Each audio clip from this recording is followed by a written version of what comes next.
Welcome to CLIC Connect. I'm your host, Craig Sullivan, and today it is a great pleasure to welcome Daniel Lesser, President and CEO of LW Hospitality Advisors. Daniel, how are you? I'm terrific. How are you? Great, thank you. I really appreciate you being on the show today. Thank you for the invite. I wanted to set the stage a little bit.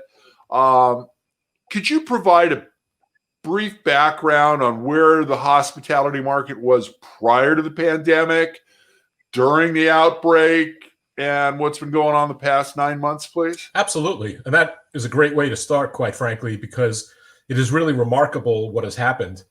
Prior to the pandemic, we were on a 10-year run of upward movement in hotel operating metrics. And we hit all-time records at the end of 2019, and then again in January and February.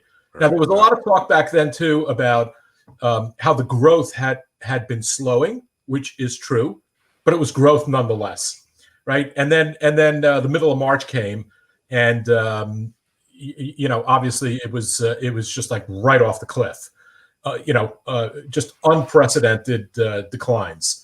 And we saw revenue per available room declines of 80% initially, week over week.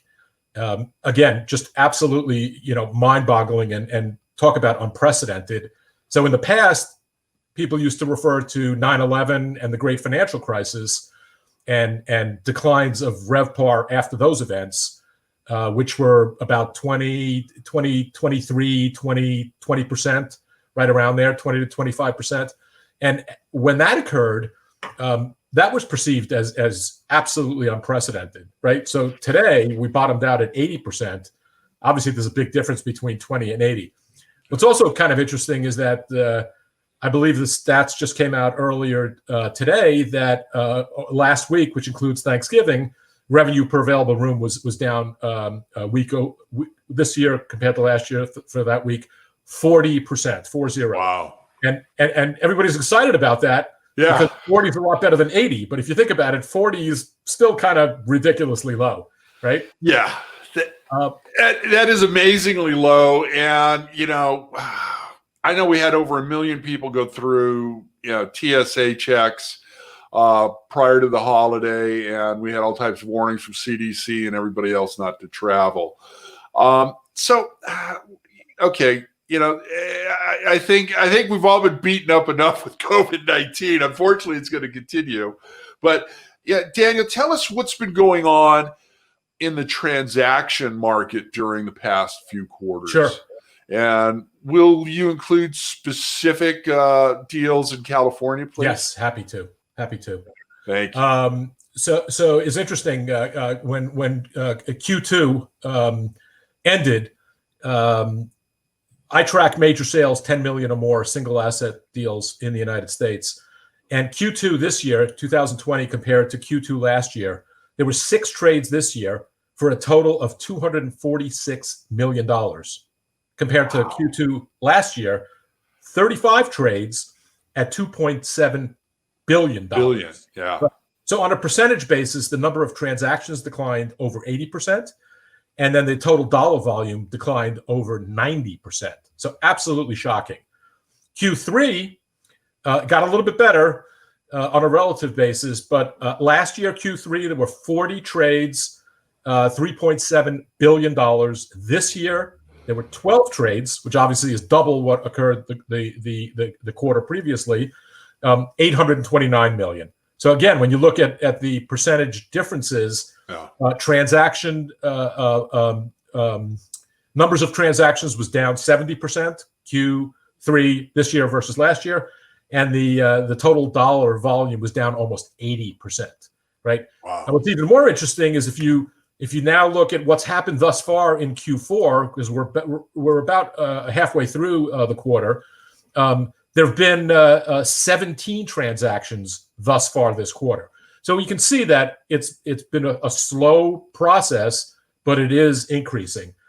Some interesting trades in California, specifically in Q2. There were none in Q2. In Q3, You had the Viceroy L'Hermitage, which went for $100 million at about $862,000 per room. So very strong pricing. Now, obviously, terrific asset and definitely trophy irreplaceable. Other trades in California Q3, the Napa Valley Marriott, which Xenia sold for $100 million as well, and on a per unit basis, it's just over $360,000. And then the last trade for Q3 was the Georgian Hotel in Santa Monica, $62.5 million, works out to $744,000 a key. So there's still some pretty healthy numbers occurring. And then Q4 is really interesting because there's been a bunch of California trades. Yeah. And the great majority of them have been in connection with program Home Key, which the state, has provided CARES funds to convert hotels to permanent housing for formerly homeless people. So we're seeing a fair number of California hotels trade for that purpose. And I would add at what seems like pretty fair pricing, not distressed pricing. And they've all been, as far as I know here, at least in the Southland, they've been all cash transactions. And I'm sure it's the same up in Northern California for that program as well. You had an interesting announcement the other day that you were telling me about with Oxford Capital. You want to go into a little detail on that? Sure. So interesting. They have a history of being contrarian investors in the hotel space, and have a pretty good track record at it. They started back in the RTC days in the early 90s. And they just announced earlier this week an acquisition of a portfolio of 5 assets in the Bay Area. And I think it speaks volumes. Again, we're talking about smart, sophisticated, hotel-centric investor, right, who's making a big bet in Northern California. Right. So, frankly, doesn't surprise me because I think that's what the smart money is doing now. They're investing in the urban 24/7 markets, which used to be the darling markets and today have suffered greatly from the pandemic. But they also have, as far as I'm concerned, the most upside. At this point, the air is out of the tire. It really can't get too much worse. It's only going to get better. I don't believe it's if, it's when. And how long it's going to take when it does begin to get back to 2019 levels. Now, those hotels, you had the King George Hotel and the Griffin and the Inn at Union Square, Silicon Valley, Creekside Inn. What was the last one? I don't recall off the top. Oh, the Hotel Los Gatos. That was yes, it. Correct. There we go. Yeah. Now, I think there's a lot of similarities between San Francisco and New York City. I mean, obviously, they're both limited landmass, dense population, vertical markets. We've had certain hoteliers that have said they're not reopening their hotels till April or March in the Bay Area. Are you projecting that we're going to see some of the same things happen in San Francisco as in Manhattan, where some of these hotels are not going to come back? Or certainly not under the same flag that they had, but are they going to simply go out of the market? Are they going to be adaptive to office or condominium or something else? That's a great question. You did forget 2 other factors. Both cities are liberal and also strong hotel union towns. Okay. Yeah. And so the union labor definitely creates a challenge in terms of figuring out the economics of reopening a hotel, because all things being equal, a hotel with union labor is going to produce less profits than without union labor. That's not saying that one is better than the other. It's just that's an economic fact.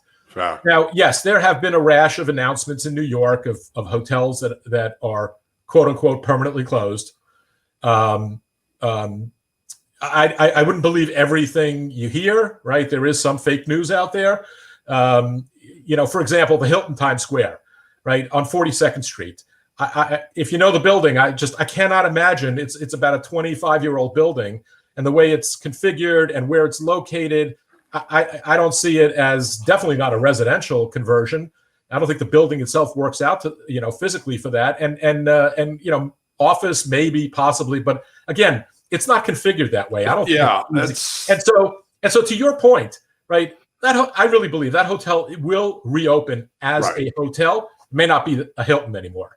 Yeah. Now, on the other hand, the Roosevelt Hotel, which they announced in Manhattan, is finally not going to reopen. That one I believe, because frankly, there was an opportunity 10 years ago during some boom times to tear that down and redevelop the property, and it didn't happen.